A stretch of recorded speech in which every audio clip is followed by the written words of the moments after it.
സദ്ഗുരുവേ ശരണം. എല്ലാവർക്കും ലൈഫ് ഡിവൈൻ്റെ പുതിയ എപ്പിസോഡിലേക്ക് സ്വാഗതം. ഈ ഇടയ്ക്ക് എൻ്റെ ഒരു സുഹൃത്ത് ചോദിച്ച ഒരു ചോദ്യമാണ് ഞാൻ ഇന്ന് ശ്രീയോട് ചോദിക്കാമെന്ന് വിചാരിക്കുന്നത്. ഇപ്പോൾ പൊതുവെ നമ്മുടെ ജീവിതം സുഖ ദുഃഖ സമ്മിശ്രമാണ്. പക്ഷെ ആധ്യാത്മിക ജീവിതത്തിലേക്ക് നമ്മൾ കടക്കുമ്പോൾ, ഇതിനെല്ലാം ഒരു പരിഹാരം എന്നുള്ള രീതിയിൽ നമ്മൾ കടക്കുമ്പോൾ, ഈ ദുഃഖവും പ്രശ്നങ്ങളും സംശയവും രോഗങ്ങളും ഒക്കെ കൂടുന്നതായിട്ട് ചിലപ്പോൾ തോന്നിപ്പോകുന്നു. ഇനിയിപ്പോൾ ദൈവം അല്ലെങ്കിൽ വിശ്വാസം ഇങ്ങനെയുള്ള കാര്യങ്ങളൊക്കെ കുറിച്ച് ചിന്തിച്ചാൽ ഇതെല്ലാം ഒരു തെളിവുണ്ടോ? അതുമില്ല. ഇതെല്ലാം സത്യമാണോ അതോ നമ്മുടെ തോന്നലാണോ? ഇങ്ങനെയുള്ള പലതരത്തിലുള്ള കൺഫ്യൂഷനാണ് ആളുകൾക്ക്. അപ്പം ആധ്യാത്മികത എന്ന് പറയുമ്പോൾ ഒരു എളുപ്പത്തിൽ എടുക്കാനുള്ള വഴി വല്ലതും ഉണ്ടോ? ഇതിനൊന്നും ഒരു സൊല്യൂഷൻ ഇല്ല ഈ ദുഃഖത്തിനും പ്രശ്നത്തിനും ഒന്നും. അതാണ് പൊതുവെ എല്ലാവരുടെയും ഒരു സംശയം. പിന്നെ എനിക്കുണ്ട് സംശയം. എനിക്കുണ്ട്. ഇന്നസെന്റ് ചോദിക്കുന്നതൊക്കെ എനിക്കുണ്ട് സംശയം. എനിക്കുണ്ട്. അല്ല, ഇത് കട്ട് ചെയ്തതാണ് ഞാൻ ചുമ്മാ അല്ലേ അവസാനം പറഞ്ഞു എനിക്കുണ്ട്. അതെല്ലാവർക്കും ഉണ്ട് ഇവിടെ. അപ്പോ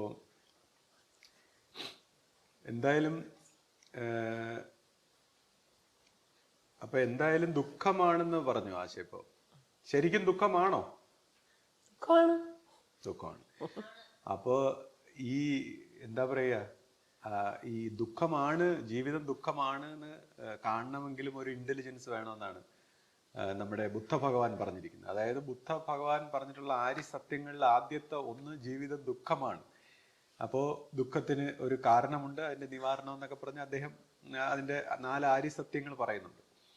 അപ്പൊ എനിവേ ഇപ്പൊ ആശ പറയുന്നു ജീവിതം ദുഃഖമാണ്, അപ്പൊ അതിന്റെ നിവാരണം, അപ്പൊ അതിനായിട്ടാണ് നമ്മൾ ആധ്യാത്മിക മാർഗങ്ങൾ സ്വീകരിക്കുന്നത്.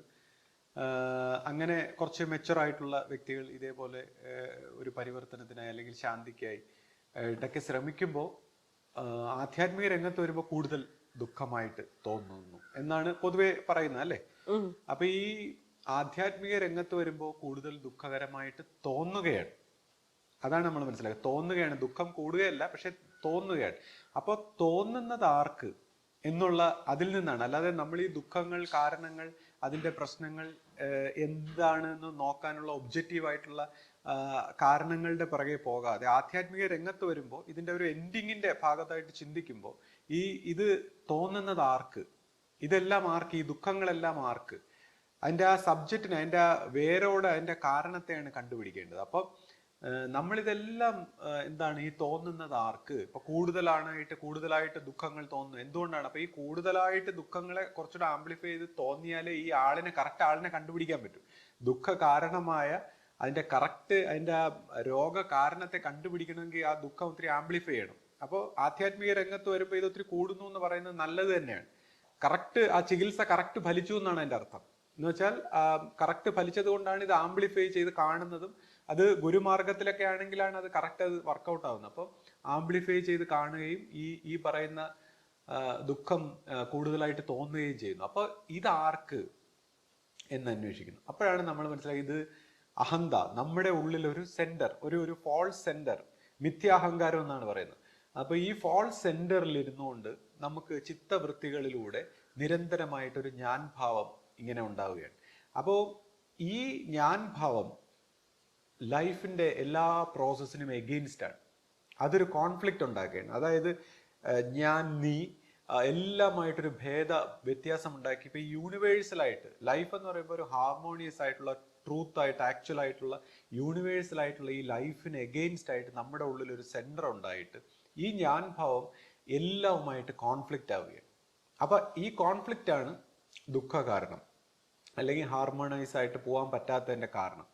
അപ്പൊ നമ്മൾ പിന്നെ ഞാൻ ഭാവത്തെ ഐഡന്റിഫൈ ചെയ്തതിന് ശേഷം അതിനെ റിമൂവ് ചെയ്യാൻ, അല്ലെങ്കിൽ അതിന് വേരോടെ പിഴുതു കളയാൻ എന്താണ്, അപ്പൊ അതാണ് റിയൽ ആയിട്ടുള്ള. ആദ്യം നമ്മൾ ആധ്യാത്മിക സാധനങ്ങളും മറ്റ് ചിട്ടവട്ടങ്ങളും ക്രമങ്ങളും എല്ലാം ചെയ്ത് നമ്മൾ വരുമ്പോൾ ആക്ച്വലി ഈ പ്രോബ്ലംസ് എല്ലാം കൂടി വരുമ്പോൾ പിന്നെ നമ്മൾ ഈ യഥാർത്ഥ രോഗ കാരണത്തെ അന്വേഷിച്ച് അതിനെ റെക്ടിഫൈ ചെയ്യുക എന്നുള്ളതാണ്. അപ്പൊ അവിടെയാണ് റിയൽ സ്പിരിച്വൽ പാത്ത് തുടങ്ങുന്നത്. അപ്പം അങ്ങനെ ഈ പറയുന്ന ഒരു ഞാൻ ഭാവത്തിൽ നിന്നൊക്കെ മാറി മൈൻഡ് ക്ലിയർ ആയി നമ്മൾ ഒരു യൂണിവേഴ്സൽ ആയിട്ടുള്ള ഒരു ലൈഫുമായിട്ട് ഒന്നായിട്ട് ചേർന്ന് നമ്മൾ ദൈവത്തിലേക്ക് സഞ്ചരിക്കുകയാണ്. അപ്പോൾ ഗോഡ് എന്നൊക്കെ പറയുന്ന ഒരു സംഭവം. അപ്പൊ നമ്മളിപ്പോ ഇവിടെ ഈ പറഞ്ഞ ഗോഡ് എന്നൊക്കെ പറയുമ്പോൾ നമ്മൾ ഉദ്ദേശിക്കുന്ന ഗോഡ്, ആധ്യാത്മികമായ രംഗത്ത് ഉദ്ദേശിക്കുന്ന ഗോഡ്, ഈ നമ്മുടെ ഈ പേഗൻ ഗോഡ്സിന്റെ അല്ലെങ്കിൽ ഈ പ്രകൃതി ശക്തികൾ, ഓരോ ദേവി ദേവ സ്വഭാവത്തിലായിട്ട് നമ്മൾ ഈ പറയുന്ന പ്രകൃതി ശക്തികളിലും അതുമായിട്ട് ബന്ധപ്പെട്ടല്ല. ദ സോഴ്സ് എന്താണോ ഈ അസ്തിത്വത്തിന്റെ, ലൈഫിന്റെ, എക്സിസ്റ്റൻസിന്റെ ഒരു സോഴ്സ്, ആ സോഴ്സിനെയാണ് നമ്മൾ സ്പിരിച്വലായിട്ട് ഏകദൈവം, ആ പരമമായ, അല്ലെങ്കിൽ എന്താണോ ഇതിന്റെ ഒരു പരമമായ ഐഡന്റിറ്റി, അല്ലെങ്കിൽ ഈ പറയുന്ന സത്യം, ശിവം, സുന്ദരം, ശാന്തി, സമാധാനം എന്നെല്ലാം പറയുന്ന, ഇപ്പോൾ ആശ പറഞ്ഞു ഇതെല്ലാം സംശയമായിരിക്കുന്നു, ഭയങ്കര കൺഫ്യൂഷനാണ്, തെളിവില്ല. അഫ്കോഴ്സ് ദൈവം, ഈ പറയുന്ന സോഴ്സ് എന്ന് പറയുന്ന സംഭവത്തെ നമുക്ക് നമ്മുടെ ഇന്ദ്രിയങ്ങൾ കൊണ്ട് കാണാൻ പറ്റുമോ? കാണാൻ പറ്റുന്ന ദൈവമല്ല. അല്ലെങ്കിൽ നമ്മുടെ മനസ്സുകൊണ്ട് ഇതിനെ നിർവചിക്കാൻ പറ്റുമോ, ചിന്തിക്കാൻ പറ്റുമോ? അങ്ങനെയൊന്നുമല്ല. അപ്പൊ ഇതെല്ലാത്തിന്റെയും സോഴ്സ് ആണ്, ദ വിറ്റ്നസ്. അപ്പം ഗോഡ് ഈസ് എന്നാണ് പറയുന്നത്. അപ്പൊ ഗോഡ് ഈസ്, ആ ഈസ് ആയിട്ടിരിക്കുന്ന, പ്രസന്റ് ആയിട്ടിരിക്കുന്ന, നമുക്ക് എപ്പോഴും ഒരു എന്താ പറയുന്ന ഒരു സമ്മാനം, പ്രസന്റ് ആയിട്ട്, പ്രസന്റിൽ വർത്തിക്കുന്ന സമ്മാനമായിട്ട്, ആനന്ദമായിട്ട്, സന്തോഷമായിട്ടിരിക്കുന്ന ഈ ഒരു എനർജി, ഈ ഒരു അസ്തിത്വത്തെ എന്തുകൊണ്ട് നമ്മൾ മിസ് ചെയ്യുന്നു? അപ്പൊ അത് മിസ് ചെയ്യുന്നതെല്ലാം ഈ നമ്മൾ നേരത്തെ പറഞ്ഞ അഹന്ത സെന്ററും മൈൻഡും കൊണ്ടുള്ള ഒരു പ്രവർത്തനം കൊണ്ടാണ്. അല്ലെങ്കിൽ ആ മൈൻഡിന്റെ ആ ചിത്തവൃത്തികൾ കാരണമാണ് നമ്മൾ അതിനെ, ആ സെന്ററിനെ ഇങ്ങനെ മിസ് ചെയ്ത് നമ്മുടെ ഒരു ലൈഫിന്റെ അല്ലെങ്കിൽ ഹ്യൂമൻ എക്സിസ്റ്റൻസിന്റെ ഇത്രയും വലിയൊരു ബ്യൂട്ടിയെ, ഒരു മിസ്റ്ററിയെ, നമ്മുടെ എല്ലാ പ്രശ്നങ്ങളുടെയും, പ്രോബ്ലത്തിന്റെയും അല്ലെങ്കിൽ എല്ലാത്തിൻ്റെയും ഒരു നിവാരണം വരുത്തി നമുക്ക് ശാന്തി, സമാധാനത്തിന്റെയും വെളിച്ചത്തിന്റെയും എല്ലാ വഴിയിലേക്ക് മുന്നേറുന്നതിൽ തടസ്സമായിട്ട് നിൽക്കുന്ന ഈ ഒരു കാര്യത്തെ റിമൂവ് ചെയ്യേണ്ടതാണ് നമ്മൾ സ്പിരിച്വൽ പാത്തിൽ. അപ്പൊ സ്പിരിച്വൽ പാത്തിൽ ഇതിനെ റിമൂവ് ചെയ്ത് തുടങ്ങുമ്പോൾ ആദ്യമായിട്ട് നമുക്കത് ഇൻഡ്യൂഷനായി, പിന്നീട് ഇൻസ്പിറേഷനായി, പിന്നീട് അത് എന്താ പറയാ ഇല്ലുമിനേഷനായി, അവസാനം അത് റിയലൈസേഷനായിട്ട്. അങ്ങനെയാണ് ഈ ദൈവികമായ പാത്തിൽ നമ്മൾ മുന്നേറേണ്ടത്. അതായത് നമുക്ക് ആദ്യം നമ്മുടെ ഒരു സ്പിരിച്വൽ പാത്തിൽ നമ്മൾ മുന്നേറുന്നതിനനുസരിച്ച് നമ്മുടെ ഹാർട്ട് ഓപ്പണായി, അതൊരു ഇൻഡ്യൂഷൻസിലൂടെ നമുക്ക് ചില അനുഭവങ്ങൾ ലഭിച്ചു തുടങ്ങുന്നു, അല്ലെങ്കിൽ അറിവുകൾ ലഭിച്ചു തുടങ്ങുന്നു. പിന്നീട് അത് നമ്മൾ കുറച്ചുകൂടി ഡെവലപ്പ് ആകുമ്പോൾ നമുക്കത് എന്താ പറയുന്ന ഇൻസ്പിറേഷൻ തരുന്നു, എനർജി. നമ്മൾ അവയർനെസ് ഡെവലപ്പ് ചെയ്യുമ്പോൾ നമ്മുടെ ഒരു എന്താ പറയുക, നമ്മൾ ഈ കോൺഫ്ലിക്റ്റിംഗ് ആയിട്ടുള്ള സ്റ്റേറ്റ് എല്ലാം മാറി അത് നമുക്ക് അവയർനെസ് ഡെവലപ്പ് ചെയ്യുമ്പോൾ നമുക്ക് ഇൻസ്പിറേഷനായി മാറി, എല്ലാ ക്രിയേറ്റിവിറ്റിയും നമ്മുടെ ആക്ഷനും എല്ലാത്തിനും നമുക്ക് ഇൻസ്പിറേഷനായി മാറി. പിന്നീട് ഇല്ലുമിനേഷനായി, നമുക്കത് ഗോഡിന്റെ ആ ഒരു ലൈറ്റ് ഇല്ലുമിനേഷനായി, അവസാനം അത് റിയലൈസേഷനായി. അപ്പൊ ഇത്രയും ഒരു പ്രോസസ്സിലേക്ക് ഉള്ള ഒരു സ്പിരിച്വൽ പാത്താണ്, അതിനെക്കുറിച്ചാണ് നമ്മൾ സംസാരിക്കുന്നത്. അപ്പൊ ആ ഒരു സ്പിരിച്വൽ പാത്ത് ഒരു ഗുരുമാർഗത്തിലൂടെ ആയിരിക്കണം എന്നുള്ളതാണ്. ആ ഒരു സ്പിരിച്വൽ ആയിട്ടുള്ള ഒരു എവല്യൂഷൻ ഗുരുമാർഗത്തിലൂടെ ആയിരിക്കണം. അപ്പോൾ ഈ പറയുന്ന സഫറിങ്സിൽ തുടങ്ങി അതിനെ റെക്ടിഫൈ ചെയ്ത് ഈ പറയുന്ന റിയലൈസേഷനും മോചനത്തിലേക്കും ശാന്തിയിലേക്കൊക്കെ പോകാനുള്ളതാണ് ഗുരുമാർഗം. ഇനിയിപ്പോൾ ഇപ്പം ഞാൻ നോക്കുമ്പോൾ നമ്മളൊക്കെ ഇപ്പോൾ ജനിച്ചു വളർന്ന നമ്മുടെ ഇപ്പോൾ ആശ്രമ സ്വഭാവത്തിൽ നോക്കുമ്പോൾ നമ്മുടെ ഗുരു ആണെങ്കിൽ അവിടെ വളരെ സിസ്റ്റമാറ്റിക് ആയിട്ട്, വളരെ ശാസ്ത്രീയമായിട്ട് കർമ്മം, ഭക്തി, ഈ പറയുന്ന ജ്ഞാനം, അല്ലെങ്കിൽ പിന്നെ നമുക്ക് നമ്മുടെ സയന്റിഫിക് ആയിട്ട് നമ്മുടെ ഈ ഒരു പ്രോസസ്സിലേക്ക് നമുക്ക് മുന്നേറാൻ, ഇപ്പൊ രോഗ നിവാരണം അല്ലെങ്കിൽ രോഗശാന്തി അല്ലെങ്കിൽ ഈ പറയുന്ന എല്ലാ രീതിയിലും നമ്മുടെ കോൺഷ്യസ്നെസ്സിന് ഉയരുമ്പോൾ ഉണ്ടാകുന്ന തടസ്സങ്ങളെയൊക്കെ റിമൂവ് ചെയ്ത് പ്രവർത്തിച്ച് മുന്നേറാനായിട്ട് ഒരു സിസ്റ്റമാറ്റിക് ആയിട്ടുള്ള ഒരു പാത വെട്ടി തുറന്നു വെച്ചിട്ടുണ്ട്. അപ്പം അതുകൊണ്ട് തന്നെ ഇപ്പൊ നമ്മുടെ ഒരു ആശ്രമ സ്വഭാവത്തിലൊക്കെ നമ്മൾ നോക്കുമ്പോഴത്തേക്ക് ഇത് ഈ രീതിയിലുള്ള ഒരു പാത്ത് കുറച്ചുകൂടെ എളുപ്പമായിട്ട് തോന്നും. കാര്യം എല്ലാം ഗുരു അതിന് വേണ്ട ഒരു സാഹചര്യം ഉണ്ടാക്കി വെച്ചിട്ടുണ്ട്. ഇപ്പൊ നമ്മുടെ ചെറുപ്പത്തിൽ തന്നെ നോക്കുമ്പോൾ നമുക്ക് കർമ്മത്തിനായാലും ഇപ്പൊ ഈ അഹന്തയുടെ ഒരു നിർമ്മാർജ്ജനത്തിന് അല്ലെങ്കിൽ ഈ ഒരു ചിത്തശുദ്ധിക്ക് വേണ്ടി കർമ്മ സ്വഭാവത്തിലായാലും ഭക്തി ഭാവനയിലായാലും ഈ അറിവിന്റെ ജ്ഞാനത്തിന്റെ വെളിച്ചത്തിലേക്കായാലും അത് ഇൻസ്പിറേഷനും എല്ലാമായിട്ട്. അപ്പോൾ അങ്ങനെ ഒരു സിസ്റ്റം, അപ്പൊ നമ്മളെയൊക്കെ സംബന്ധിച്ച് അത് കുറച്ചുകൂടെ ഒരു പിന്നെ സൗകര്യപ്രദമായ രീതിയിൽ നമുക്ക് ഗുരുകാരനെ കൊണ്ട് അങ്ങനെയുള്ള ഒരു അവസരമുണ്ട്. പിന്നെ പൊതുവേ ഈ പറഞ്ഞ പോലെ മറ്റുള്ളവർ ഇതേപോലെ എന്തെങ്കിലും ഒരു ഗുരുമാർഗത്തെ ഫോളോ ചെയ്ത് ഇതുപോലെ വളരെ സിസ്റ്റമാറ്റിക് ആയിട്ട് ഇതിനെല്ലാം അനലൈസ് ചെയ്ത് അല്ലെങ്കിൽ അതിനെ റെക്ടിഫൈ ചെയ്ത് അതിനെ പ്രവർത്തിച്ച് മുന്നേറുന്ന ഒരു പാതയിലേക്ക് വരികയാണെങ്കിൽ കുറച്ചുകൂടെ എളുപ്പമായിരിക്കുമെന്ന് എനിക്ക് തോന്നുന്നു. നമ്മുടെ ഗുരുവിന്റെ അഭിവന്ദ്യ ശിഷ്യപൂജിതയാണ് ഇന്നിപ്പോ നമ്മുടെ പരമ്പരയെ നയിക്കുന്നത്. അപ്പം അഭിവന്ദ്യ ശിഷ്യപൂജിതയുടെ കൂടെ പ്രവർത്തിക്കുന്ന സർവാദരണീയരായ ചൈതന്യസ്വാമി, സ്വാമി ഗുരുരത്നം ജ്ഞാന തപസ്വി തുടങ്ങിയവരെ കുറിച്ചൊക്കെ ശ്രീയുടെ അഭിപ്രായം എന്താണ്? അവരാണല്ലോ ഇപ്പൊ ഈ പരമ്പരയെ മുന്നോട്ട് നയിച്ചുകൊണ്ടിരിക്കുന്നത്. ഇപ്പൊ ആദരണീയ ഗുരുരത്നസ്വാമിയും ചൈതന്യസ്വാമിയും ഒക്കെ സംബന്ധിച്ച് പറയുമ്പോൾ അവരൊക്കെ ഗുരുവിൻ്റെ കൂടൊപ്പം അല്ലെങ്കിൽ അവസാന കാലഘട്ടത്തിലാണെങ്കിൽ പോലും ആ പ്രവർത്തിച്ചൊരു പരിചയത്തിൽ ആശ്രമത്തെ നമുക്ക് സ്വപ്നം കാണാൻ പറ്റുന്നതിനേക്കാൾ കൂടുതൽ മനോഹരമായിട്ടുള്ള രീതിയിൽ ഗൈഡ് ചെയ്യുന്നു എന്നുള്ളതാണ്. ഇപ്പോൾ ഗുരുരത്നസ്വാമിയുടെ ഒരു പ്രത്യേകത ഞാൻ നോക്കുമ്പോൾ അദ്ദേഹം എല്ലാം വളരെ കൃത്യമായിട്ട് ആ ഒരു ധർമ്മത്തിൽ അടിയുറച്ച് നിന്നുകൊണ്ടാണ് അദ്ദേഹത്തിൻ്റെ എല്ലാ പ്രവർത്തനങ്ങളും സത്യത്തിന് വേണ്ടി. അതിപ്പോൾ നമ്മളിപ്പോൾ നോക്കുമ്പോൾ ഒരുപാട് പേര് ഇപ്പോൾ ഈ ഷോയും ഫോട്ടോകളും മറ്റ് പ്രചാരം മാത്രമാണ്. അപ്പോൾ അദ്ദേഹത്തെ സംബന്ധിച്ച് ഇതൊരു സത്യത്തിൻ്റെ ഫോട്ടോയും പ്രചാരവും ഒന്നും ഇല്ല എന്നല്ല ഞാൻ പറയുന്നത്, അതൊക്കെ ആവശ്യമായ രീതിയിലുണ്ട്. പക്ഷേ സത്യത്തിൽ അടിയുറച്ച് നിന്ന് അപ്പോൾ ആ ഒരു ധർമ്മത്തിൻ്റെ വക്താവായി നിന്നുകൊണ്ടാണ് അദ്ദേഹത്തിൻ്റെ പ്രവർത്തനം. അപ്പോൾ നമ്മുടെ ഗുരു ഫൗണ്ടർ ഗുരു നമ്മളോട് പറഞ്ഞിട്ടുള്ളതെന്ന് വെച്ചാൽ, ഞാൻ എൻ്റേതായിട്ടുള്ള വാക്കുകൾ സംസാരിക്കാറില്ല, ദൈവത്തിൽ നിന്നുള്ള അറിയിപ്പ് അനുസരിച്ചാണ് ഇവിടുത്തെ ഓരോ പ്രവർത്തനവും. അപ്പോൾ ഗുരുരത്നസ്വാമിയെ സംബന്ധിച്ചാണെങ്കിൽ അത് ഗുരുവാക്കനുസരിച്ചാണ് ഓരോ പ്രവർത്തനങ്ങളും. ഗുരുവിനോട് ചോദിച്ചിട്ടാണ് അദ്ദേഹം എല്ലാ കാര്യങ്ങളും ചെയ്യുന്നത്. പണ്ടൊക്കെ ചിലപ്പോഴൊക്കെ സ്വാഭാവികമായിട്ടും പ്രവർത്തിച്ചു വരുമ്പോൾ അതിൻ്റെ മിസ്റ്റേക്കിൽ നിന്നൊക്കെ അദ്ദേഹത്തിന് മനസ്സിലായി എല്ലാം ഗുരുവിനോട് ചോദിച്ചും അങ്ങനെ ഗുരുവാക്കനുസരിച്ച് പ്രവർത്തിക്കുക. ഇപ്പൊ മനുഷ്യ ബുദ്ധിയിൽ പ്രവർത്തിച്ചു പോയാൽ ഉണ്ടാകുന്ന തെറ്റുകൾ ഇതുപോലുള്ള ആധ്യാത്മിക രംഗത്ത് അല്ലെങ്കിൽ സമൂലമായ ഒരു പരിവർത്തനത്തിന് ഈശ്വരന്റെ ദൈവികമായ ഒരു വെളിച്ചം മനുഷ്യരാശിയിലേക്ക് പ്രവഹിപ്പിക്കാനായിട്ട് പ്രവർത്തിക്കുന്ന ആശ്രമ സ്വഭാവത്തിലുള്ള സ്ഥാപനങ്ങളിൽ മനുഷ്യബുദ്ധിയിൽ പ്രവർത്തിച്ചാൽ ഉണ്ടാകുന്ന കുഴപ്പങ്ങളെയൊക്കെ മനസ്സിലാക്കിയിട്ട് അദ്ദേഹം ഗുരുവാക്കനുസരിച്ച് പ്രവർത്തിക്കാനും, ഇപ്പോൾ ചില വളരെ പ്രോഫിറ്റ് ആയിട്ടൊക്കെ തോന്നുന്ന അല്ലെങ്കിൽ വളരെ മറ്റു രീതിയിലൊക്കെ നമുക്ക് മനുഷ്യബുദ്ധിയിൽ തോന്നുന്ന കാര്യങ്ങൾ പോലും ഗുരു അത് അങ്ങോട്ട് അല്ലെങ്കിൽ ഇങ്ങോട്ട് എന്നൊക്കെ മാറ്റി പറയുമ്പോൾ അതിൻ്റെ ആ ദൈവികമായ കൺസെപ്റ്റുകളെ ഉൾവഹിച്ചുകൊണ്ട് അതിനെ നടപ്പാക്കാൻ അദ്ദേഹം കാണിക്കുന്ന ഒരു ശുഷ്കാന്തി, അദ്ദേഹത്തിൻ്റെ ധർമ്മത്തിൽ അടിയുറച്ചുകൊണ്ടുള്ള പ്രവർത്തനം, അദ്ദേഹത്തിൻ്റെ സത്യത്തിന് വേണ്ടിയുള്ള നിലനിൽപ്പ്, അദ്ദേഹത്തിൻ്റെ ആ ശാന്തി, പിന്നെ എല്ലാവരെയും ഒത്തിണക്കിക്കൊണ്ട് പോകാനുള്ള ആ ഒരു പ്രവർത്തന രീതി, സ്നേഹിക്കാനും സഹകരിപ്പിക്കാനും ഒക്കെയുള്ള രീതി, അതെല്ലാം വളരെ മാതൃകാപരമായിട്ടുള്ള കാര്യമാണ്. ഞാൻ വളരെയധികം അതിൽ അഭിമാനിക്കുന്നു. അങ്ങനെ അദ്ദേഹത്തെ പോലുള്ള നേതൃത്വങ്ങളെ കിട്ടിയത് നമ്മുടെ ഒരു ഭാഗ്യമായിട്ട് കരുതുന്നു. പിന്നെ ആദരണീയ ഇപ്പോൾ ചൈതന്യസ്വാമിയെക്കുറിച്ച് സംസാരിക്കുമ്പോൾ അദ്ദേഹം എന്നെ സംബന്ധിച്ച് ഗുരുവിനെ ഉൾവഹിച്ച് നിൽക്കുന്ന ഒരു വ്യക്തിത്വമാണ്. അപ്പോൾ അദ്ദേഹം ഗുരുവിൻ്റെ ജീവചരിത്രമൊക്കെ ഇങ്ങനെ സംസാരിക്കുന്നത് ഞാൻ കേട്ടിട്ടുണ്ട്. അപ്പോൾ ഇത്രമാത്രം ഗഹനമായി ഗുരുവിനെ മനസ്സിലാക്കിയ ഒരു ശിഷ്യൻ. അപ്പോൾ ഞാൻ നോക്കുമ്പോൾ അദ്ദേഹത്തിൻ്റെ മനസ്സിലും ഹൃദയത്തിലും ജീവനിലും ഓരോ സ്പന്ദനത്തിലും ഗുരുവാണ്.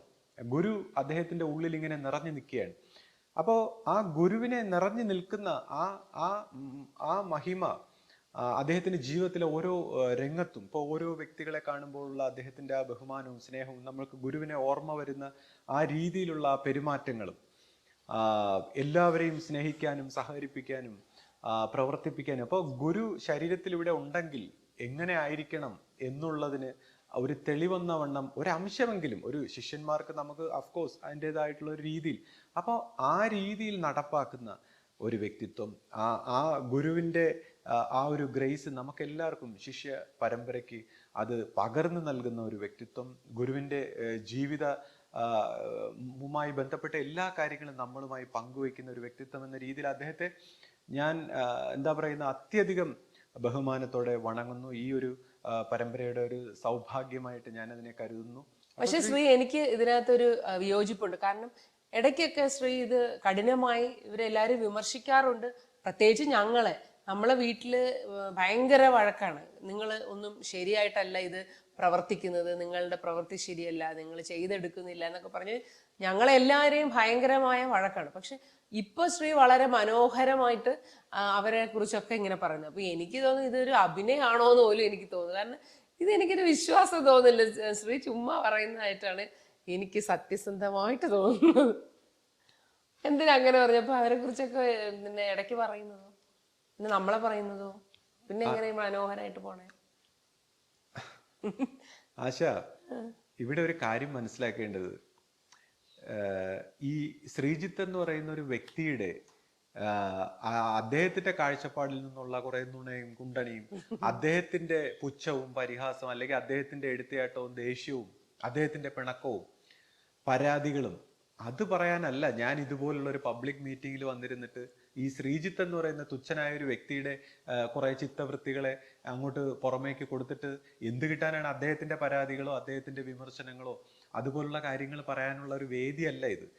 ഇത് ഞാനിപ്പോ വളരെ മെഡിറ്റേറ്റീവ് ആയിട്ടുള്ള ഒരു സ്റ്റാറ്റസിൽ നിൽക്കുമ്പോൾ, ആശ പലപ്പോഴും കണ്ടിട്ടില്ലേ, ഞാൻ വളരെ മെഡിറ്റേറ്റീവ് ആയിട്ടിരിക്കുമ്പോൾ വളരെ ശാന്തനായ ഒരു ചിരിച്ചുകൊണ്ട് വളരെ സന്തോഷത്തോടെ ഇരിക്കുന്ന, അപ്പൊ അങ്ങനെ ഒരു സ്റ്റേറ്റിലേക്ക് വരുമ്പോൾ ഒരു ഉയർന്ന ഒരു കാഴ്ചപ്പാടിൽ നിന്ന് ഈ ശ്രീജിത്ത് എന്ന് പറയുന്ന വ്യക്തിയുടെ ഒന്നും എനിക്കിപ്പോ ഓർമ്മയില്ല എന്നുള്ളതാണ്. അപ്പൊ ഇങ്ങനെ ഒരു ഉയർന്ന കാഴ്ചപ്പാടിൽ നിന്നുകൊണ്ടാണ് ഞാനിപ്പോ സംസാരിക്കുന്നത്. അപ്പൊ ഈ ഉയർന്ന കാഴ്ചപ്പാട്, the more we move towards ഗോഡിന്റെ ഒരു ഒരു ഒരു ഒരു സ്റ്റേറ്റിലേക്ക്, ആ ഒരു സോഴ്സിലേക്ക് നമ്മൾ എത്രത്തോളം ഉയരുന്നോ അത്രത്തോളം എല്ലാം ബ്യൂട്ടിയായും സന്തോഷമായും ശാന്തിയായും എല്ലാം നന്മയായും കാണും. അതായത് തിന്മയായിട്ടോ നെഗറ്റീവായിട്ടോ എന്തൊക്കെ നമുക്ക് ഈ ലോകത്ത് അനുഭവപ്പെടുന്നോ അതെല്ലാം അതിന്റെ മറുവശത്തെ നന്മയാണ് ഈ ഒരു ഉയർന്ന കാഴ്ചപ്പാടിൽ കാണുന്നത്.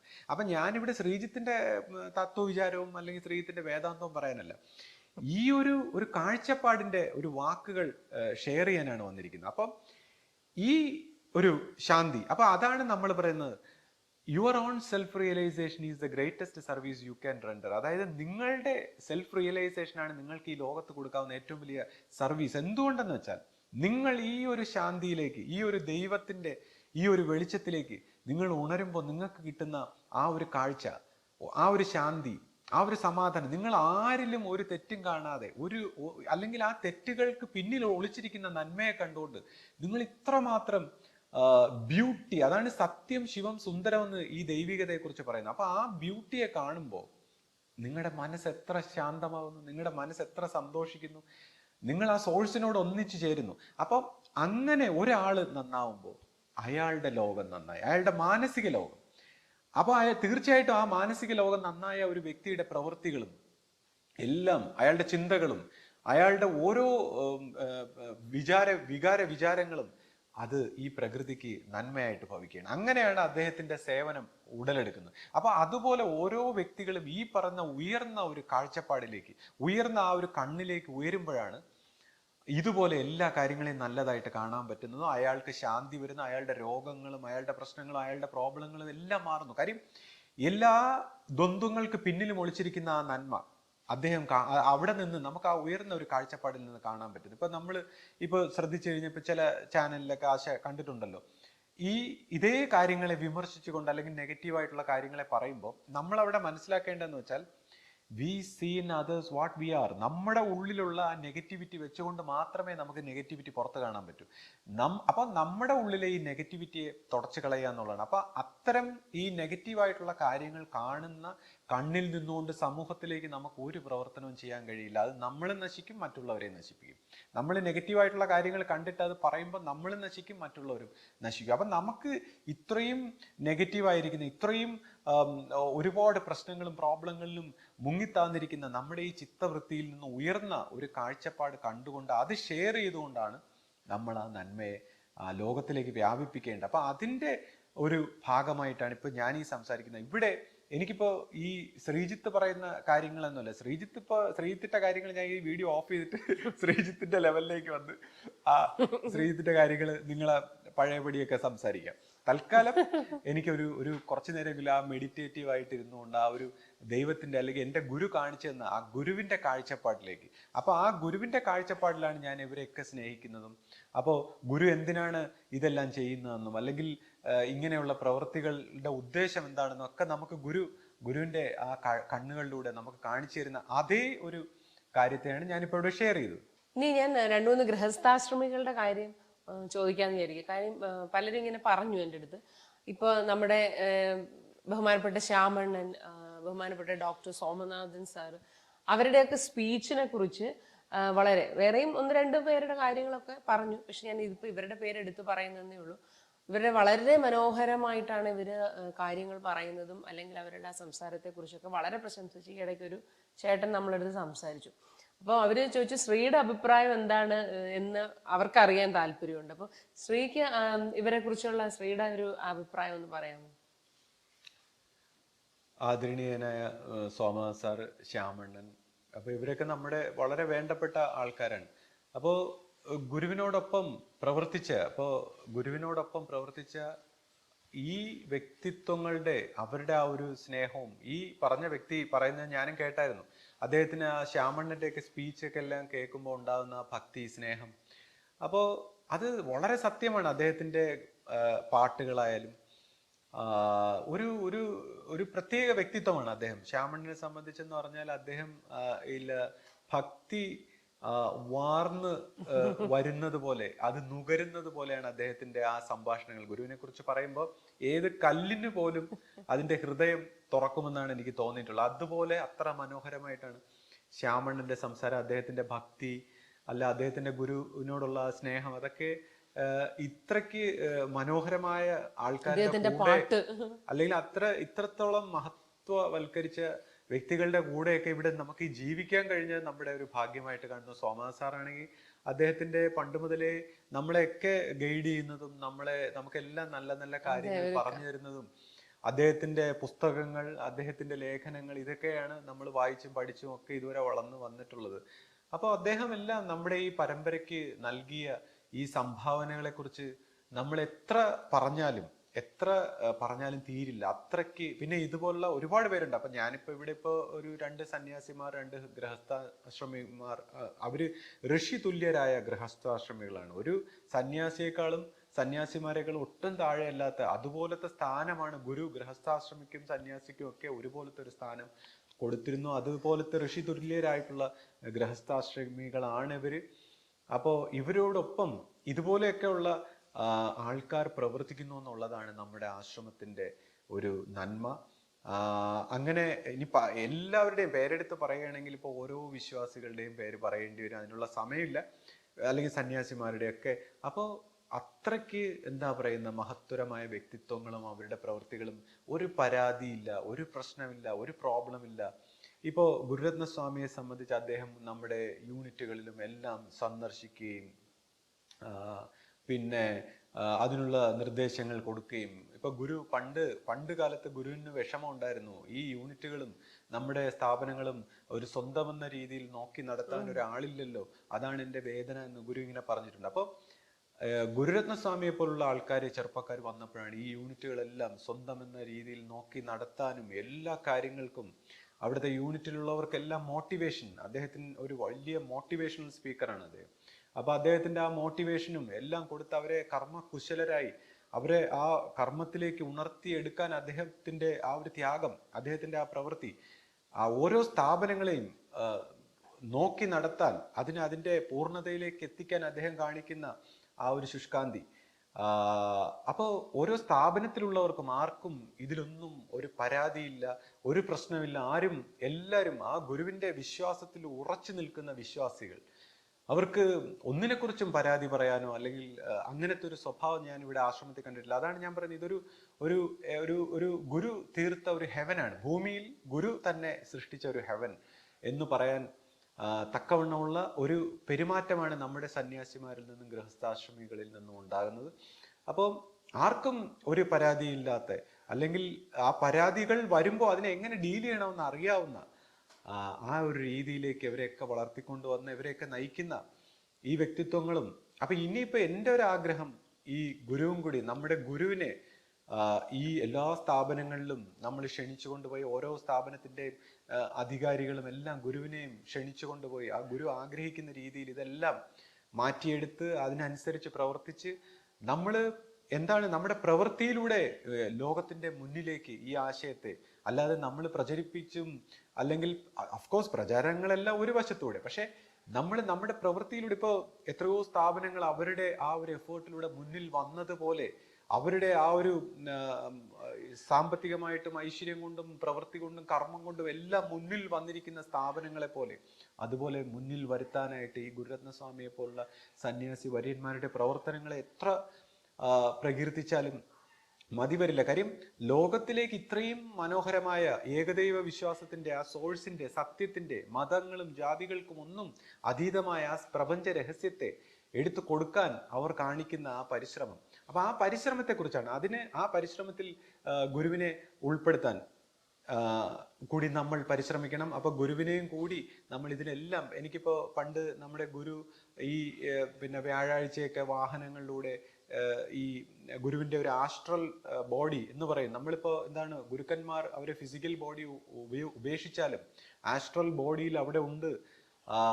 അപ്പോ എത്രത്തോളം ഭക്തന്മാരും അല്ലെങ്കിൽ സമർപ്പണമുള്ളവരും ആണെങ്കിൽ അത്രത്തോളം ആ ഫിസിക്കൽ ബോഡിയിൽ തന്നെ കാണാൻ പറ്റും, അല്ലെങ്കിൽ ആ ഗൈഡൻസ് വരും, അല്ലെങ്കിൽ കാലാന്തര ഗുരുക്കന്മാരെ പാസ്റ്റിൽ പറഞ്ഞുകൂടാ എന്നുള്ളത്. ഇപ്പൊ തന്നെ നമ്മുടെ ഇപ്പോ ശ്യാമണ്ണനും സോമനാഥ സാറും ഈ ചൈതന്യ സ്വാമിയുടെ ഒക്കെ പ്രത്യേകത എടുത്തു നോക്കി ഇപ്പൊ ഒരുപാട് ആൾക്കാര് പണ്ട് കാലങ്ങളിലുള്ള ഇപ്പൊ ഗുരുക്കന്മാരെ അല്ലെങ്കിൽ ദൈവത്തിനെ പാസ്റ്റിൽ നമ്മൾ പിന്നെ പറഞ്ഞ് ഇങ്ങനെ ആശ്വസിച്ച് സന്തോഷിച്ച് പാസ്റ്റിൽ ഭയങ്കര സംഭവമാണെന്ന് പറയും. ഫ്യൂച്ചറിൽ ഗുരുക്കന്മാരെ, ദൈവത്തിനെ കുറിച്ച്, അവതാരങ്ങളെ കുറിച്ച് നമ്മൾ ആശിച്ച് എപ്പോഴും പ്രാർത്ഥിച്ചുകൊണ്ട് നിൽക്കും. പക്ഷെ പ്രസന്റിൽ ആ ഗുരുക്കന്മാരെ അവോയ്ഡ് ചെയ്യുന്നതാണ് മനുഷ്യന്റെ സ്വഭാവം എന്ന് പറയുന്ന പോലെ ഇവരങ്ങനെയല്ല. ഇപ്പൊ പാസ്റ്റിൽ ഇങ്ങനെ കഥകൾ പാടി, പഴയ ഗുരുവിന്റെ കഥകളും പാടി, ഗുരുവിന്റെ രഹസ്യങ്ങളും അല്ലെങ്കിൽ സ്തോത്രങ്ങളും, അങ്ങനെ ആയിരുന്നു, എന്റെ അപ്പൂപ്പനൊരു ആന ഉണ്ടായിരുന്നു എന്ന് പറയുന്നത് പോലെ അല്ല. പ്രസന്റ് മൊമെന്റിൽ ഹിയർ നൗ എന്ന് പറയുന്ന സത്യത്തിൽ വർത്തിക്കുന്ന ഗുരു, അതായത് ഗുരുവിന്റെ ആസ്ട്രൽ ബോഡി, ആ ഗുരു ദർശനത്തിൽ അവിടെ വന്നിരിക്കുന്നത് കാണുന്ന സന്യാസിമാർ അല്ലെങ്കിൽ ഈ ഗൃഹസ്ഥാശ്രമികൾ, അത് കണ്ടവർ വണങ്ങി മറ്റ് പരമ്പരയെ അത് പഠിപ്പിക്കുന്നു. പരമ്പരയിലുള്ള ഓരോരുത്തരെയും അവർ മാതൃകാപരമായി അത് പഠിപ്പിക്കുന്നു, ആ ഗുരു വാക്ക് അനുസരിച്ചുകൊണ്ട്. അതായത് പരമ്പരയെ ഗുരു തന്നെ നയിക്കുമെന്ന് പറയുന്ന ആ സത്യത്തിൽ, ആ ആസ്ട്രൽ ബോഡിയിൽ ഗുരു ശിഷ്യപൂജയോടൊപ്പം ഗുരുദർശനത്തിനായി നിൽക്കുന്നതും, അല്ലെങ്കിൽ നമ്മുടെ വാഹനത്തിൽ വരുന്ന അല്ലെങ്കിൽ കുടിലെ ഗുരുവിന്റെ ഭക്ഷണം സമർപ്പിക്കുന്ന ഇതുപോലുള്ള എല്ലാ സാഹചര്യങ്ങളിലും ഗുരുവിന്റെ സാന്നിധ്യത്തെ ഉൾവഹിച്ച് കാണാൻ കഴിയുന്ന, അതിന്റെ പ്രസൻസിനെ ഫീൽ ചെയ്യാൻ കഴിയുന്ന ഈ ശിഷ്യ പരമ്പര. ഇപ്പൊ ചിലരുണ്ട്, ഇപ്പൊ ഗുരുരത്ന സ്വാമിയെ പോലുള്ളവർ ശ്രദ്ധിച്ചു കഴിഞ്ഞാൽ ചിലര് പ്രസന്റിൽ മാത്രമെന്ന് നമ്മൾ പറയും, അതായത് പാസ്റ്റിനെയൊക്കെ മറന്നുപോകും. സ്വാമിയെ സംബന്ധിച്ച് പാസ്റ്റിന്റെ ഗ്ലോറിയെ, ആ ഗുരുവിന്റെ മഹിമയെ, ഇതിനെല്ലാം ഉൾവഹിച്ചുകൊണ്ട് പ്രസന്റിൽ പ്രവർത്തിക്കുക. ചിലര് പ്രസന്റിൽ പ്രവർത്തിക്കും, പാസ്റ്റിനെ ഒന്നും ഓർമ്മ കാണില്ല. ചിലര് പാസ്റ്റിലായിരിക്കും, പ്രസന്റിലെ വിട്ടുപോകും. അപ്പോൾ ഇതിനെല്ലാം ബാലൻസ് ചെയ്തുകൊണ്ട് പോകുന്ന ഒരു പ്രവർത്തനമാണ് ഈ പറഞ്ഞ നമ്മുടെ ഗുരുശ്രേഷ്ഠന്മാർക്കുള്ളത്. അപ്പം അതെല്ലാം വെച്ചുകൊണ്ട് നമ്മൾ വളരെ സൗഭാഗ്യമുള്ളവരാണ്. ഇപ്പോ ശ്രീ പിന്നെ ഗുരുവിന്റെ ശാരീരികമായിട്ടുള്ള ചില ബുദ്ധിമുട്ടുകൾ കൊണ്ടാണ് ഗുരു ഇപ്പൊ അങ്ങനെ എല്ലായിടത്തേക്കും ഒന്ന് നേരിട്ട് പോയി കാണാത്തത് എന്നാണ് എനിക്ക് തോന്നുന്നത്. അതെ, തീർച്ചയായും. ഇപ്പൊ നമ്മളിപ്പോ ഗുരുക്കന്മാരെ സംബന്ധിച്ച് ഫിസിക്കൽ ബോഡി, അതിന്റെ സ്ഥൂല സൂക്ഷ്മ കാരണ ശരീര തലത്തിൽ, സ്പിരിച്വലായിട്ടും അല്ലെങ്കിൽ മെന്റൽ തലങ്ങളിലൊക്കെ ഉള്ള ഒരുപാട് കോംപ്ലിക്കേഷൻസ് ഉണ്ട്. അപ്പൊ അത്തരം കാര്യങ്ങളെ ഞാൻ പറയുന്നില്ല. പക്ഷെ ഫിസിക്കൽ ബോഡിയെ സംബന്ധിച്ച്, ഫിസിക്കൽ ബോഡി ഇപ്പൊ ഗുരുക്കന്മാരുടെ ആയാലും ഫിസിക്കൽ ബോഡിയെ കുറിച്ച് പിന്നെ സംരക്ഷിക്കുമ്പോൾ, അല്ലെങ്കിൽ ഇപ്പൊ നമ്മുടെ ഫൗണ്ടർ ഗുരു ഉണ്ടായിരുന്ന സമയത്ത് ഗുരു സൈക്കിൾ ചവിട്ടും, എക്സസൈസുകൾ ചെയ്യും, എണ്ണ തേക്കും, ഭയങ്കരമായ നടക്കാനും എല്ലാം. എന്ന് വെച്ചാൽ ഈ ചികിത്സാ സമ്പ്രദായങ്ങളെക്കാൾ ഉപരി ആരോഗ്യ സംരക്ഷണത്തിന് ഗുരു വളരെയധികം പ്രാധാന്യം കൊടുത്തിട്ടുണ്ടെന്നുള്ളതാണ്. അപ്പം ഇപ്പോഴത്തെ ഒരു വൈദ്യശാസ്ത്രത്തിന്റെ ഒരു ഭാഗത്ത് ഞാൻ കണ്ട ഒരു മിസ്റ്റേക്ക്, ഇപ്പൊ പഴയ ഡോക്ടർമാരൊക്കെ വളരെയധികം ഹെൽത്ത് കോൺഷ്യസ് ആണ്, അല്ലെങ്കിൽ അവർ ഹെൽത്തിനാണ് ഇമ്പോർട്ടൻസ്. പക്ഷെ ഇന്ന് ഞാൻ കണ്ടിരിക്കുന്ന ഒരു മിസ്റ്റേക്ക്, ഒരു മെജോറിറ്റി, ഒരു നല്ല വശമുണ്ട്, പക്ഷെ മെജോറിറ്റിയിലും കണ്ടേക്കുന്നത് രോഗങ്ങൾക്കും രോഗാണുക്കൾക്കും അതിനൊക്കെയാണ് ഇമ്പോർട്ടൻസ്, ആരോഗ്യത്തിനല്ല, ഹെൽത്തിനല്ല. ഹെൽത്തിനെ അവർ കാണുന്നില്ല, ഹെൽത്തിനെ അവോയ്ഡ് ചെയ്യുന്നു. മനുഷ്യന് നാച്ചുറൽ ആയിട്ടുള്ള ഹെൽത്തിനെ അവോയ്ഡ് ചെയ്തിട്ട് രോഗാണുക്കളും രോഗങ്ങളെ കുറിച്ചും പഠനങ്ങളും റിസർച്ചും മാത്രമാണ്. അപ്പൊ എന്ത് പറ്റുമെന്ന് വെച്ചാൽ പലതരം രോഗാണുക്കളും പിന്നെ രോഗങ്ങൾ, പുതിയ രോഗങ്ങൾ, പുതിയ ഭയാനകമായ പേരുകൾ, പുതിയ ടെസ്റ്റുകൾ, പിന്നെ അതിന്റെ റിപ്പോർട്ടുകൾ, ഇതെല്ലാം കൂടെ കൊണ്ട് നമ്മളെ ബോധം കെട്ട് വീഴുന്ന രീതിയിൽ നമുക്ക് അസുഖം, ഇതെല്ലാം കണ്ടു കഴിഞ്ഞാൽ നമ്മൾ തകർന്നു പോകും. അപ്പൊ ആ രീതിയിലേക്ക് നമ്മുടെ ഹെൽത്തിനെ മറച്ചു വെക്കുന്ന ഒരു ചികിത്സാ രീതിയായിട്ട്, ഒരു പക്ഷെ അതിന് ബിസിനസ് ആണോ എന്താണെന്ന് നമുക്കറിയില്ല. ഇപ്പൊ മരുന്നുകളെ കുറിച്ചും രോഗാണുക്കളെ കുറിച്ചും രോഗത്തെക്കുറിച്ചും മാത്രമാണ്. ഹെൽത്ത് നാച്ചുറലായിട്ട്, അതായത് ഈ ബാക്ടീരിയകളും വൈറസും ഒക്കെ ഉള്ളപ്പോഴും അതിനോടെല്ലാം മല്ലിടിച്ചുകൊണ്ടാണ് മനുഷ്യരാശി പരിണമിച്ചു വന്നിരിക്കുന്നത്. മനുഷ്യൻ എന്ന് പറയുന്ന ഈ സ്പീഷീസ് അത്ര നിസ്സാരമായിട്ടുള്ള ഒരു ശക്തിയല്ല. അപ്പോൾ ഇതിനെല്ലാം മല്ലിടിച്ച് വന്നിരിക്കുന്നു. അപ്പോൾ ഇതിനെല്ലാം മല്ലിടിച്ച് പ്രവർത്തിക്കാനുള്ള ആ ഒരു ശക്തി വിശേഷത്തെ നമ്മൾ ഓർമ്മിച്ചുകൊണ്ട് ഇപ്പോൾ ഗുരുവിൻ്റെ കാര്യത്തിലായാലും ഗുരുവിനും ഇപ്പോൾ ഈ പറയുന്ന വ്യായാമവും എക്സസൈസും സ്നേഹത്തോടെ ഗുരുവിനെ അതിലേക്കെല്ലാം ക്ഷണിച്ചുകൊണ്ട് ആ ഒരു രീതിയിൽ പ്രവർത്തിപ്പിക്കാനും എല്ലാം നമുക്ക് കഴിയട്ടെ. ആ ഡോക്ടർമാരായാലും വൈദ്യശാസ്ത്ര രംഗത്തുള്ളവരായാലും എല്ലാം ഈ പലതരത്തിലുള്ള രോഗാണുക്കളെയും അസുഖങ്ങളെക്കുറിച്ച് റിസർച്ച് ചെയ്യാതെ ആരോഗ്യത്തെക്കുറിച്ച്, മനുഷ്യന് ദൈവദത്തമായി പ്രകൃതിദത്തമായി നമുക്ക് കിട്ടിയിരിക്കുന്ന ഈ ആരോഗ്യത്തെക്കുറിച്ച്, ഒരാളുടെ കർമ്മം, അയാളുടെ ചിത്തം അല്ലെങ്കിൽ അയാളുടെ മനസ്സ് എങ്ങനെ ശരീരവും രോഗവുമായിട്ടൊക്കെ പ്രവർത്തിക്കുന്നു, അതിന് കർമ്മത്തിന്റെ ഇമ്പോർട്ടൻസ് അല്ലെങ്കിൽ കർമ്മം എങ്ങനെ സ്ഥൂല രംഗത്ത് പ്രവർത്തിക്കുന്നു, അതിൽ മരുന്ന് എങ്ങനെ പ്രവർത്തിക്കുന്നു, മനസ്സെങ്ങനെ പ്രവർത്തിക്കുന്നു എന്നൊക്കെയുള്ള ഒരു വശങ്ങളെല്ലാം മനസ്സിലാക്കിയിട്ടുള്ള ചികിത്സാ സമ്പ്രദായങ്ങൾ ഉണ്ടാകട്ടെ.